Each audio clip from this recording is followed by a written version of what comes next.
अस्सलाम वालेकुम एवरीवन। आज हम लोग पढ़ने जा रहे हैं लॉजिकल डिडक्शन के बारे में। ये थर्ड लेक्चर है लॉजिकल प्रॉब्लम्स का।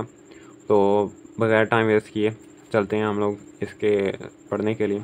तो लॉजिकल डिडक्शन के लिए बारे में मैं आप लोगों को बता दूं कि इसकी स्टेटमेंट में बिल्कुल स्ट्रेट फॉरवर्ड आंसर दिया होता है। बस इसमें वो आप लोगों का टाइम ज़ाया कर रहे होते हैं। एक लंबी सी स्टेटमेंट होती है और बंदा देख के डर जाता है कि इतनी लंबी स्टेटमेंट और मेरा तो इतना ज़्यादा टाइम वेस्ट हो जाएगा। लेकिन मैं आपको बता रहा हूँ कि इसमें कुछ नहीं होता सिवाय टाइम वेस्ट के, सिवाय आपके 2-3 मिनट लेने के। तो ये एक नंबर आपका पक्का होता है। बस आपने वो स्टेटमेंट पढ़नी है और स्टेटमेंट के अंदर ही जवाब, कुछ सोचने की ज़रूरत नहीं है, स्टेटमेंट के अंदर ही जवाब होता है। तो ये देखें, अब हम लोग ये सैम्पल क्वेश्चन करते हैं। तो उसमें देखते हैं कि इसमें क्या लिखा है। देखें, there is a family of 6 persons. ये वाले जो पर्सन है JTBETZ, ये 6 लोग हैं। और क्या है ये, इन्हें their professions are teacher, writer, actor, singer and dancer. ये लोग इस तरीके, इनका ये प्रोफेशन है, लायर भी हैं। But not respectively in the same order. लेकिन बिल्कुल जैसे ये लिखे हुए हैं ये वाला ऑर्डर सेम नहीं है। अच्छा जी, ठीक है। जी इज़ अ टीचर, उन्होंने लिखा है कि जी जो है वो टीचर है। G is a dancer, G dancer है। B is neither writer nor actor, मतलब वो क्या है, वो सिंगर हो सकता है या वो लायर हो सकता है, B. T is E is neither singer nor liar, तो जो ई है वो सिंगर नहीं है, वो लायर नहीं है, तो फिर वो राइटर हो सकता है या एक्टर हो सकता है। आगे उन्होंने लिखा है T is an actor, T जो है वो एक्टर है। जे इज़ अ लायर, वो लायर है जे। अब ये देखिए इतनी लंबी स्टेटमेंट और बंदा देख के स्टेटमेंट डर जाता है कि पता नहीं इसमें क्या वो पूछने लगा है। तो इसको आपने 2-3 दफ़ा पढ़ना है। क्वेश्चन पढ़ने के बाद उसने पूछा क्या है इसमें से, उसने पूछा है who among them has a profession of liar, किसका प्रोफेशनल लायर है। जब आप लोग 1-2 दफ़ा इसको और पढ़ोगे तो बिल्कुल स्ट्रेट फॉरवर्ड इसका आंसर कहाँ पे लिखा हुआ है, एंड पे। जे इज़ अ लायर, वो लायर है, जे जो है वो लायर है। तो ये उसने यहाँ पे पूछा है वो among them as a profession of liar, तो जे जो है वो लायर है। अब सीधा सिंपल सा क्वेश्चन, इतनी लंबी स्टेटमेंट में उसने आंसर भी दिया हुआ है, जे इज़ अ लायर, तो एंड पे पूछ लिया लायर का प्रोफेशन किसका है, तो जे इज़ अ लायर। ये वाली बात है। लेकिन अगर आपको इसको सॉल्व करना चाहो तो इस तरीके से सॉल्व भी कर सकते थे, लेकिन अगर आंसर लिखा हुआ है तो हमें सॉल्व करने की ज़रूरत भी नहीं है। आगे अगला क्वेश्चन देख लेते हैं। अब इस तरह के क्वेश्चंस मैं आप लोगों को बताऊंगा कि सॉल्व किस तरीके से करने हैं। अगला क्वेश्चन पे हम लोग आ गए। अगले क्वेश्चन में उन्होंने लिखा हुआ है Rizwan weighs less than Ali, Rizwan weighs more than Aslam. ये वाला क्वेश्चन उन्होंने लिखा हुआ है। तो इसको हमने करना किस तरीके से, Rizwan weighs less than Ali, ऐसे करना है हमने, ये ऐसे एरो बना लेने। रिजवान वेज लेस, अब रिजवान का जो वेट है वो अली से कम है। अली वाला एरो हमने बड़ा बना दिया, रिजवान वाला छोटा बना दिया, ठीक है। Rizwan weighs more than Aslam, अब रिजवान का जो वेट है वो असलम से ज़्यादा है, मतलब असलम का वेट इससे भी छोटा है, असलम। ये ऐसे हमने बना दिया। अली का वेट ज़्यादा है, उसके बाद रिजवान का वेट ज़्यादा है, उसके बाद असलम का वेट, इस तरीके से एरो। असलम का वेट है, उसके उससे ज़्यादा रिजवान का है, उससे ज़्यादा अली का वेट है, ठीक है। आगे उन्होंने पूछा क्या है, इफ़ दीज 3 पर्सनस, क्या लिखा हुआ, of the 3 persons Rizwan weighs the least. Rizwan का जो वेट है उन्होंने ये कहा है कि रिजवान का वेट सबसे कम है। नीचे उन्होंने क्वेश्चन क्या दिया है, if the first 2 statements are true, अगर ये जो पहली स्टेटमेंट्स हैं ये दोनों ट्रू हैं, ये जो थर्ड स्टेटमेंट है वो ट्रू है या नहीं है, ये वाली जो थर्ड स्टेटमेंट उन्होंने लिखी है ये वाली ट्रू है या नहीं है। क्या लिखा है उन्होंने, ऑफ द 3 पर्सनस, तीनों लोगों में से रिजवान का वेट सबसे कम है। अब यहाँ पे हमने बनाया है कि अली का वेट है उससे कम रिजवान का है और उससे सबसे कम असलम का है। यहाँ पे उन्होंने लिखा है कि रिजवान का वेट सबसे कम है, तो ये वाली स्टेटमेंट गलत है। अब यहाँ पे कौन सा ऑप्शन हमने चूज़ करना है, फॉल्स। इतना सिंपल सा क्वेश्चन। अब आगे ये लिखा हुआ है, अगले क्वेश्चन पे हम लोग आ गए। ये थोड़ा सा मैथमेटिकल टाइप है। उन्होंने लिखा है कामरान वॉक्स 10 किलोमीटर टूवर्ड्स नॉर्थ। अब हम लोग पहले मैं आप लोगों को डायरेक्शन बता दूं कि हम लोग पेपर पे ऐसे डायरेक्शन बताते हैं, नॉर्थ ऊपर ऊपर की तरफ नॉर्थ होता है, नीचे साउथ, इधर राइट साइड पे ईस्ट और इधर वेस्ट। इस तरीके से हम लोग डायरेक्शन बताते हैं, साथ साथ हमने ऐसे ड्रा भी करते जाना है। कामरान वेज 10 किलोमीटर वॉक्स 10 किलोमीटर टूवर्ड्स नॉर्थ, जो कामरान है वो 10 किलोमीटर गया नॉर्थ की तरफ, ठीक है, हमने ये वाली लाइन बना दी।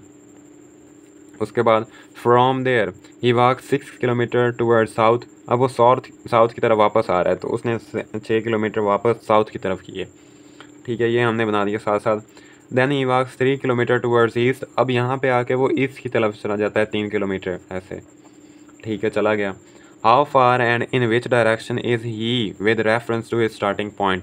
अब वो अपने स्टार्टिंग पॉइंट से कितना दूर है और किस डायरेक्शन में।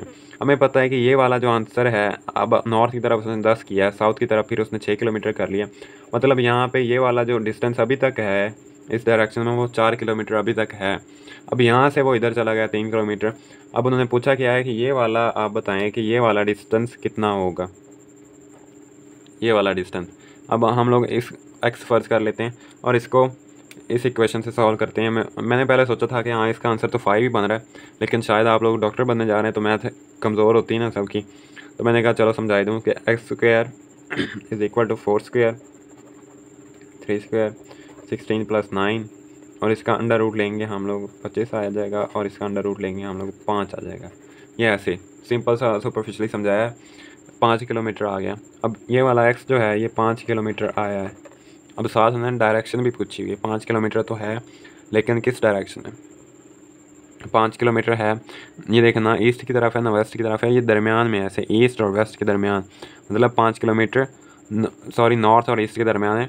तो ये 5 किलोमीटर किसके दरमियान है, 5 किलोमीटर है नॉर्थ ईस्ट डायरेक्शन में। ये वाला सवाल सिंपल सा सवाल। इतने सिंपल क्वेश्चन आते हैं लॉजिकल रीजनिंग में, और लोग गलत कर देते हैं क्योंकि वो या तो टाइम नहीं देते या इसे छोड़ देते हैं, या वो इतना ज़्यादा प्रेशर या इतना ज़्यादा डीपली सोचने लग जाते हैं। डीपली भी नहीं सोचना। अब आगे हम लोग क्वेश्चन सॉल्व करते हैं पास पेपर का 2022 का पेपर का। तो ये देखिए इतनी लंबी स्टेटमेंट लिखी, लेकिन बाद उन्होंने छोटी सी पूछी होनी। अब इसमें आप लोगों ने करना क्या है, स्टेटमेंट बड़ी होगी, साथ साथ आप लोगों ने ड्रा करते जाना है कि उसने जो बात की है हमने नीचे ड्रा कर देनी है। अब यहाँ पे ये देखें, उसने कहा हुआ है ड्रैक was wearing a blue shirt with black jeans and brown shoes। ये वाली सारी चीज़ें उन्होंने बताई हैं, हमने यहाँ पे लिख दी कि ड्रैक जो है उसने क्या पहना हुआ था उसने ब्लू शर्ट पहनी हुई थी, ब्लैक जीन्स पहनी हुई थी और ब्राउन शूज़ पहने हुए थे। ठीक है, यहाँ तक हो गया। John was wearing a red shirt with black jeans and black shoes, ये वाली बात भी हमने यहाँ पे लिख दी। जॉन क्या पहने हुए था, जॉन ने रेड शर्ट पहनी हुई थी, जीन्स उसने ब्लैक पहनी हुई थी और शूज़ उसने ब्लैक पहने हुए थे। ठीक हो गया। अब आगे अहमद जो है, Ahmed was wearing a blue shirt with blue jeans and brown shoes. Ahmed ने क्या पहना हुआ था वो हमने यहाँ पे लिख लिया। अहमद ने ब्लू शर्ट पहनी हुई थी, ब्लू जीन्स पहनी हुई थी और ब्राउन शूज़ पहने हुए थे। अब आगे यहाँ तक हो गया। ठीक है, अब जो नाज है क्लेम्स ही सा समवन, उसने किसी को देखा है। किसको देखा है, wearing ब्लैक जीन्स, जिसने ब्लैक जीन्स पहनी हुई थी। अब यहाँ पे हम लोग रोकते हैं और देखते हैं क्या ब्लैक जीन्स किसने पहनी हुई है इन तीनों में से। ब्लैक जीन्स इसमें किसने पहनी हुई है, इसने भी, ड्रैक ने भी पहनी हुई है और जॉन ने भी पहनी हुई है। ठीक है, इसने तो ब्लू जीन्स पहनी हुई है, मतलब ये नहीं हो सकता, ये वाला बंदा अहमद नहीं हो सकता, अहमद को उसने नहीं देखा। आगे हम लोग मज़ीद पढ़ लेते हैं कि ड्रैक और जॉन में से क्या था। अब ब्लू और रेड शर्ट, उसने ब्लू या रेड शर्ट पहनी, जिस बंदे को उसने देखा है तो उसने या ब्लैक जीन्स पहनी हुई है, ठीक है, या और उसके साथ उसने ब्लू या शर्ट रेड शर्ट उसने पहनी हुई है। तो हम लोग इन दोनों में से आप लोग देख लेते हैं कि इन दोनों में से ब्लू और रेड शर्ट आप लोग देखो, ब्लू या रेड, हाँ दोनों में से कन्फ्यूजन है, दोनों हो सकते हैं, अभी भी दोनों हो सकते हैं, उसने नाज ने देखा है।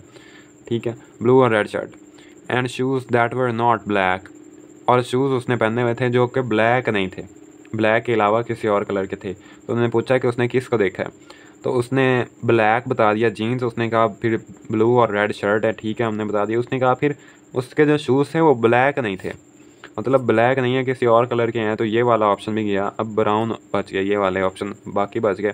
तो उसने किसको देखा है, उसने ड्रैग को देखा है। ठीक है, ये वाली चीज़ें उसने बताई हैं, तो इस हिसाब से हमने पता लगा लिया कि उसने ड्रैग को देखा है। ठीक है, तो drag is the right option, ये वाला ऑप्शन हमने चूज़ कर देना है। तो यहाँ तक ये वाला लेक्चर भी एंड होता है। तो मिलते हैं आप लोगों से अगले लेक्चर में। Thanks for watching. अल्लाह।